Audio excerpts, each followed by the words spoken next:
Twongeye kubasuhuza abakunzi b'Umutuzo Voice Record, dukomeje kubifuriza amahoro y'Imana, dukomeje kubifuriza ubuntu bw'Imana bukomeze kubana namwe aho muri hirya no hino mu gihugu cy'u Rwanda ndetse n'abari hirya no hino y'igihugu cy'u Rwanda. Abari mu bihugu byo hanze dukomeje kubasuhuza cyane kandi dukomeje kubifuriza ubuntu bw'Imana. Tubahe ikaze ku muyoboro mugari w'Umutuzo Voice Record rero, ndakwibutsa gukanda subscribe, utakanda subscribe, ariko kandi wamaze gukanda subscribe ndagushimira cyane ngo Imana iguhe umugisha, kandi ndakwinginga cyane kugira ngo ujye ubana natwe uko bwije n'uko bukeye. Uyu munsi rero nta kindi kintu mbazaniye, nta kindi kintu gitumye ngaruka hano kuri microphone. Ni inkuru ishyushye, ni inkuru nziza cyane, ni inkuru yakoze ku mitima y'abantu benshi, ni inkuru yakoze ku banyarwanda, ni inkuru yakoze ku bantu bakunda Imana, ni inkuru yakoze ku bantu bakunda gusenga, ni inkuru yakoze abantu bakunda kwegera Imana bagasenga Imana ikabahereza amakuru y'uru rugendo.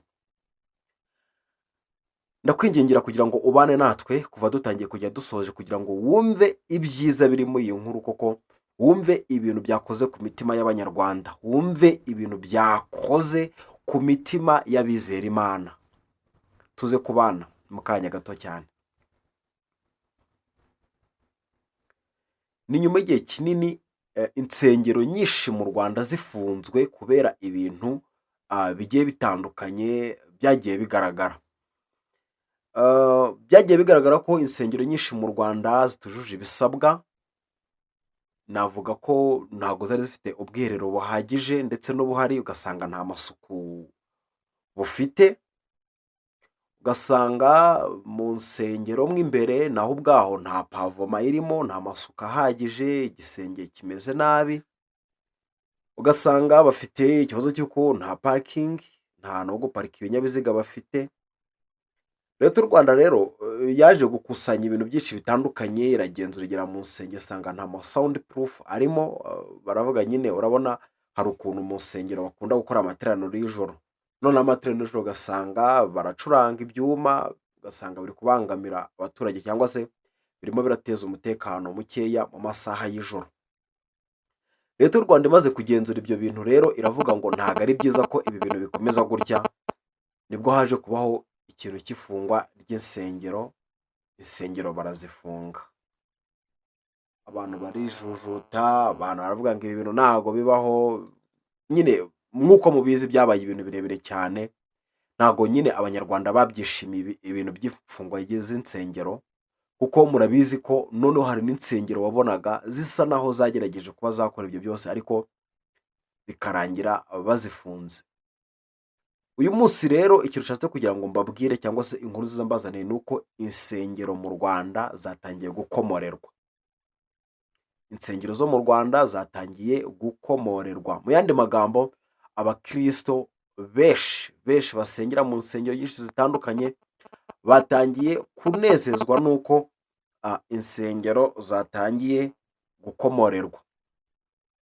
Iki gikorwa cyo gukomorerwa kw'insengero cyahereye mu karere ka Karongi mu murenge wa Rubengera, aho hasuwe insengero zigera muri eshatu. Hasuwe Rubengera Restoration Church, hasurwa EPR Paruwasi ya Rubengera, ndetse na Eglise Inkuru Nziza ya Rubengera.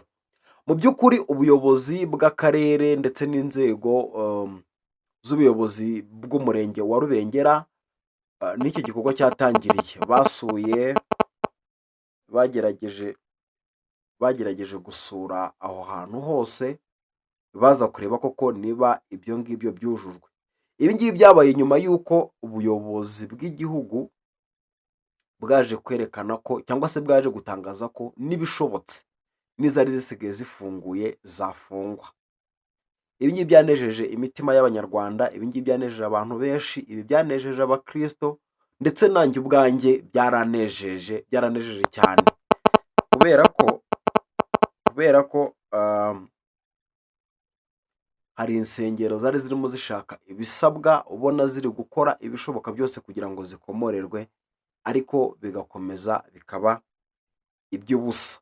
Ibi rero birimo bikorwa ni uburyo bwo kugenzura isuku niba ihagije koko. Isuku mu rusengero niba ihagije cyangwa se insengero zirimo zubakwa zujuje ibisabwa, hanyuma zigakomorerwa. Isuku yo hanze, isuku yo hanze nayo iri kurebwaho cyane, hakarebwaho ibintu byitwa parikingi, hakarebwa ku bwiherero buhagije ariko kandi budahagije gusa ahubwo bufite n'isuku, hakitabwa no ku kintu cyitwa uburyo bwo gukontorora amajwi yo mu rusengero, mu ndimi z'amahanga bita sound proof.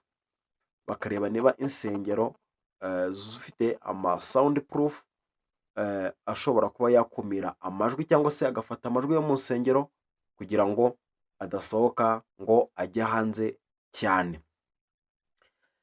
Ikintu kiriho rero kandi gishimishije cyane ni uko insengero nyinshi koko mu by'ukuri